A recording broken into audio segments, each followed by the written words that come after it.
할렐루야. 주님께서 여러분과 함께 루카가 전한 거룩한 복음입니다.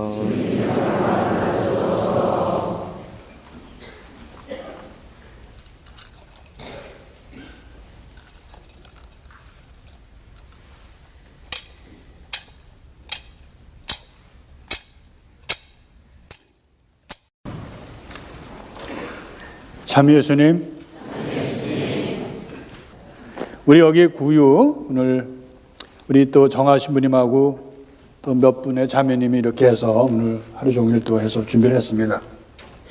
우리가 잘 알지만 오늘 복음에서 특징적인 것은 천사가 베들레헴의 그 들판에서 목동들을 향해서 했던 얘기 중에서 너희들이 이제 이렇게 기쁜 소식, 사람들은 모른다.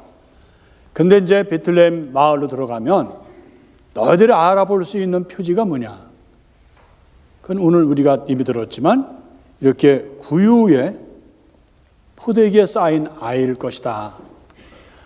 아마 구약 어디에서나 아니면 어디에서든지 사람이 태어나서 가축들이 먹는 먹이통인 구유에 낳았다는 얘기는 없습니다.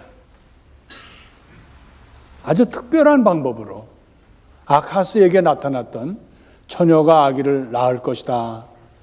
그 이야기가 이렇게 베들레헴에서도 전혀 생각지도 않은 아우구스투 황제의 칙령에 의해서 자기의 정든 나자렛을 떠나서 그 먼 베들레헴까지 가면 거기는 객지죠. 집을 얻지 못해서 결국은 밀려서 간 곳이 어디냐면 가축들이 모여있는 우리 그 안에 바로 아기를 얻어서 날 수밖에 없었던 그러한 남녀의 그런 부부의 모습입니다. 왜 예수님은 그렇게 가난하게 어떻게 보면 우스꽝스럽게 그런 모습으로 오셔야 됐었을까? 그렇게 많은 예언자들이 메시아에 대한 예언을 했건만은 하느님은 왜 그렇게 내려갈 때까지 내려갈 수 있는 가난하게 될 수 있을 때까지 가난해진 모습으로 아기 예수님을 보냈었을까? 이렇게 구유의 모습은 우리가 알지만 프란치스코 성인 1800년도에 계셨죠? 1233년에 그 리에티라는 거기에 그레치오라는 마을에서 프란치스 성인께서 베들레헴의 그런 예수님의 구유 그런 모습을 해서 이렇게 구유를 만들어 본 겁니다. 근데 이것이 수도에서 시작을 하고 사람들이 너무너무 좋아했던 거예요. 그래서 이제 유럽의 전 교회로 번져나가서 지금은 여러분 잘 알지만 아마 구유 이것은 아마 성탄과 함께 많이 알려졌을 거예요. 지금 아마 바티칸에도 여러분들 오늘 주보에 바티칸 산피에트루 대성전에 그 추리가 있고 그 앞에 구유가 있는데 잘 보이지는 않을 겁니다. 그 상진에. 근데 매년 오스트리아에서 이렇게 전나무를 큰 거를 매번 이렇게 그 오스트리아 정부에서 바티칸에 기증을 합니다. 그럼 그거를 며칠을 해가지고 거기 국경을 넘어서 베드 대성전 오블리스크라는 그 광장 앞에다가 놓고 이 구유를 꾸밉니다. 그래서 사람들은 매번 이번에는 어떠한 구유로 새롭게 할 것인가? 어떠한 모습으로 이 구유에 오신 예수님을 표현할 것인가라는 그런 새로움으로 그래서 신문에서도 나오고 이번에는 바티칸에서 이런 작품을 냈다라고 합니다. 여러 가지로 하더라도 한 가지 공통적인 것은 구유의 모습은 변하지 않는다는 것이죠. 아시시 프란치스코 성인 우리 교회로 보면은 개혁을 하신 분입니다. 우리가 그 후대에 우리가 잘 알지만 마르틴 루터가 95개 조항으로 비텐베르크라는 데에서 그가 1400년대에서 교수로 있을 때 그것도 신부였죠. 그가 가난한 교회가 되어야 된다. 교회가 너무 부패하다 해서 95개의 조항을 해서 비텐베르크 그 성당에다가 붙여놨습니다. 우리 가톨릭 교회가 그 마르틴 루터를 본받아서 내가 정말 잘못했구나, 우리 교회가 너무 부유하구나, 가난해야 되구나라고 얘기했을까요? 절대 하지 않았습니다. 오히려 그것이 우리 교회에 분열을 일으켰죠. 자기들은 교회 개혁이라 그러지만 가톨릭 교회에서는 개혁이 되지 않았습니다. 왜 그랬을까요? 프란시스 성인은 이 구유를 통해서 우리들에게 보여주는 건 뭐예요? 예수님은 가난하신 분이다. 아무것도 없이 낮은 대로 내려가셨던 그러한 분으로서 우리가 그분의 정신도 살아야 된다고 해서, 그때 당시에 교회가, 수도회가 돈이 많고 재산이 많고 또 권력과 곁대되고 그런 상황이 사람 사나도 있었어요. 그러나 아시시의 프란시스 성인은 그런 걸 탓하지 않았습니다. 여러분들이 아시시 성지를 가보면 아시지만 지금도 그분의 가장 큰 유품 중에 하나가 뭐예요? 그분이 입었던 수도복. 얼마나 귀엽고 또 떨어진 거 귀엽고 해서 아주 너덜너덜했던 그러한 옷이 지금도 수도회의 교훈으로 남아 있습니다. 교황님도 말렸죠. 프란시스는 너무 가난하게 자기 발도 신발도 안 신고 다니는 걸 보고 제발 그러지 말라고 하고, 그러한 정신 때문에 우리 교회가 서서히 바뀌었어요. 왜? 구유의 예수님을 우리가 본받아야 된다, 이렇게 얘기를 했습니다.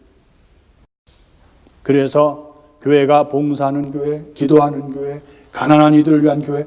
근데 아시스 프란시스코 성인은 바로 이런 구유를 통해서 우리들에게 그걸 보여줬던 겁니다. 그분이야말로 우리 교회의 개혁입니다. 그러면 마르틴 루터와 아시시의 프란시스 성인의 다른 점은 뭡니까? 많은 사람들은 네가 가난해야 된다, 네가 썩었다, 네가 잘못됐다라고 말을 합니다.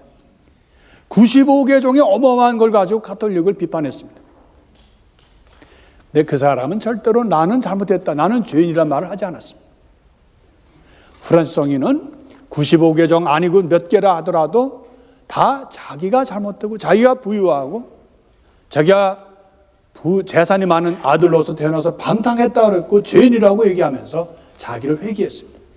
손가락을 너라는 대로 해서 어떻게 돌렸어요? 나에게 돌린.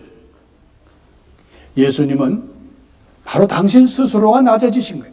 당신 스스로가 아기로 오신 거예요. 가장 약하고 가장 가난한 모습으로 오신 것이죠. 오늘 우리는 천사가 말하는 하늘 높은 것은 하느님께 영광, 땅에선 그분께서 사랑하는 사람, 그분께서 마음에 드는 사람에게 평화가 있다고 그랬습니다. 오늘 우리가 평화란 게 뭘까요? 제가 가끔씩 이혼한 부부들을 면담을 해보면 마음이 아파요. 내가 잘못해서 이혼하게 됐습니다 말 안 합니다. 그놈의 시키 이렇게 얘기하면서 그 상대방을 욕을 합니다. 그래서 우리는 오늘 구유 앞에서 약속을 해야 돼요. 절대 우리는 손가락을 상대방에 돌리면 안 됩니다. 네가 잘못해서, 네가 어때서라고 하면 안 됩니다. 본당 신부도 마찬가지입니다. 여기 있는 여러분도 마찬가지. 우리가 구유에서 배우는 평화는 뭘까요? 나를 낮추는 겁니다. 나를 가난하게 하는 겁니다. 오늘 우리는 그것을 배울 때만이, 왜 예수님께서 그 황금 마차와 같은 황금의 침대, 아니 요새 잘 인기가 좋은 겨울 왕국의 크리스탈 같은 유리 같은 침대에 나진 않으시고 가장 보잘것없는 구유의 모습으로 오셨을까요? 그것은 가난하기 위해서입니다. 여기 이렇게 세워놨던 이 전나무는 원래 상징은 에덴의 영원한 생명의 나무입니다. 그런데 교회는 구유와 같이 하는 것은 뭐냐면 예수님께서 이렇게 낮추셨지만 나중에 결국은 십자가에 가난하게 돌아가신 것을 상징하는 거예요. 예수님 우리들에게 겸손을 가르쳐 주셨습니다. 이제 우리는 남에게 탓을 돌리면 안 돼요. 가정에서도 내가 내 잘못을 내가 낮추는 가정은 평화가 있습니다. 내가 나를 낮추는 사람들은 내 이웃의 아픔을 볼 수 있습니다. 내가 나를 낮추는 사람들은 참다한 평화가 뭔지를 알고 그것을 실천하는 사람들입니다. 오늘 우리는 정말 베틀레헴에서 조용히 당신을 낮추시고 가장 약하신 가난하게 오시는, 그리고 구유에 누워 계시는 예수님을 우리는 잊어버리면 안 됩니다. 나 자신을 낮춰야 됩니다. 남을 낮출 필요가 없어요. 내 탓을 남에게 돌릴 필요도 없이 내가 부족한 것으로, 내가 죄인이라는 사실을 인정하면서 가난한 모습으로 우리 아기 예수님을 본받도록 합시다.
성자의 탄생으로 세상의 어둠을 몰아내시고 이 거룩한 밤을 비추어 주신 지극히 좋으신 하느님께서는 저희 교우들에게 악습의 어둠을 몰아내시고 그 마음을 성덕의 빛으로 밝혀주소서. 아멘. 천사를 시켜 목자들에게 구세주 탄생의 큰 기쁨을 전해주신 하느님께서는 저희 교우들의 마음을 기쁨으로 채워주시고 복음을 전하는 일꾼으로 불러주소서. 아멘. 성자의 강생으로 땅을 하늘과 결합시키신 하느님께서는 저희 교우들에게 평화와 사랑의 선물을 가득히 내리시고 천상교회의 한 가족이 되게 하여 주소서. 아멘. 전능하신 천주 성부와 성자와 성령께서는 여기 모인 모든 교우들을 강복하소서. 아멘. 미사가 끝났으니 기쁘게 생활하며 주님의 복음을 전합시다. 하나님 감사합니다.